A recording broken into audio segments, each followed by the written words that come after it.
Named murder capital of the world in 2010, Ciudad Juarez was plagued by violence and corruption as cartels and drug lords fought a turf war.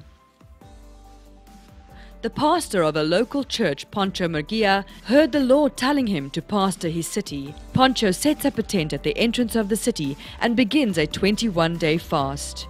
A journalist from a local newspaper notices him.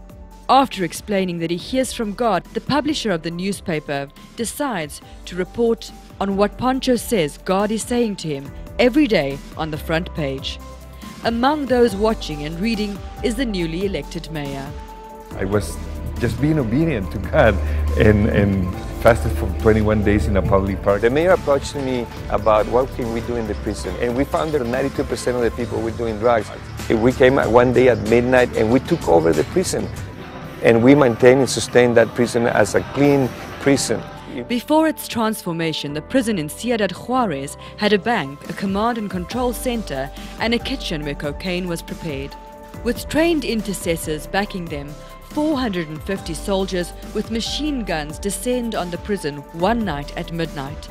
They disarm the cartel, raid the kitchen, raid the bank, and lock the place up. No one goes in and no one comes out for 40 days. Everyone goes through withdrawal symptoms, but the prison is restructured and transformed. In 2011, I went to a high place in the outskirts of the city. And by God's grace, I made a declaration to adopt the city. I said to the city, you're no longer an orphan. This is the way God sees our cities. Places where He wants to manifest Himself through the church, in the community, in the marketplace, bringing transformation. With the power of God and the help of Christians in the city, homicides have decreased by 80%, kidnappings by 100%, and extortions are down by 90%.